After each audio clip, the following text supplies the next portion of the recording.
Bonjour, chers frères et sœurs en Christ. Nous célébrons aujourd'hui le 21e dimanche du temps ordinaire B. Je vous donne les lectures. La première lecture est tirée du livre de Josué au chapitre 24, des versets 1 à 18. La méditation, c'est le psaume 34 et 33. La deuxième lecture est tirée de la lettre de Saint Paul apôtre aux Éphésiens au chapitre 5, les versets 21 à 32. Et l'évangile, Jean 6, les versets 60 à 69. Je vais maintenant lire l'évangile du jour. Évangile de Jésus-Christ selon Saint Jean au chapitre 6, les versets 60 à 69. En ces temps-là, Jésus avait donné un enseignement dans la synagogue de Capharnaüm. Beaucoup de ses disciples qui avaient entendu déclarèrent « Cette parole est rude, qui peut l'entendre ?» Jésus savait en lui-même que ses disciples récriminaient à son sujet. Il leur dit « Cela vous scandalise.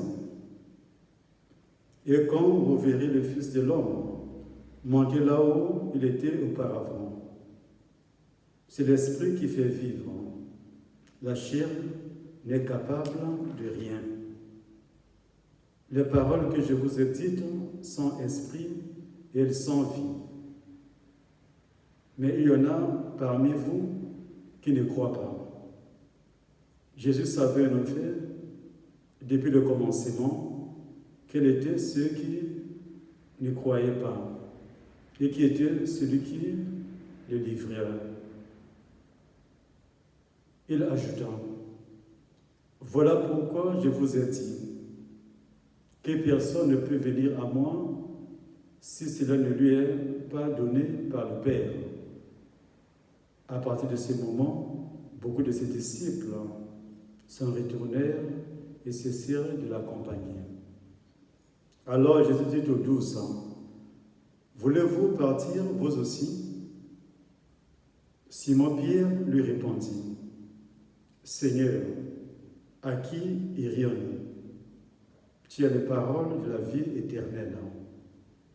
Quant à nous, nous croyons et nous savons que tu es le Saint de Dieu. Acclamons la parole de Dieu. » Après avoir passé des bons moments de détente en vacances, beaucoup de gens se demandent quel choix faire pour commencer l'année, soit avec le Seigneur ou sans le Seigneur. Les textes de ce dimanche nous font comprendre que certains de nos aînés dans la foi ont fait des choix décisifs qui continuent de nous orienter aujourd'hui. D'entrée de jeu, la première lecture évoque une étape importante de la vie du peuple de Dieu. Le prophète Josué, chargé de le guider, voyait que tout le peuple était tenté par les facilités du paganisme ambiant. C'est dans ce sens que Jésus propose au peuple de faire un choix, une profession de foi, pour leur dire la volonté de Dieu, pour qu'ils puissent suivre le Seigneur. S'il ne vous plaît pas de servir le Seigneur, choisissez aujourd'hui le Dieu que vous voulez servir. Devant ces défis, les Hébreux acceptent de suivre le Seigneur. Nous vivons parfois comme les Hébreux, dans un monde où il y a beaucoup de petits dieux, ou dans un monde où Dieu n'a plus sa place. C'est dans ce sens que nous pouvons comprendre la question de l'Évangile que Jésus pose à ses disciples. En effet, l'Évangile de ce dimanche nous met face à un choix. fondamentale pour notre foi. Quand Jésus a essayé de préparer la foule au mystère de l'Eucharistie, pain de vie, pain venu du ciel, plusieurs se sont écriés, je cite, ce qu'il dit là est intolérable, on ne peut pas continuer à l'écouter. Fin de citation. Aussi Jésus a posé la question à ses collaborateurs en question. Une question qui est semblable à celle de Josué. Voulez-vous partir, vous aussi? Jésus a renvoyé chacun à sa propre liberté.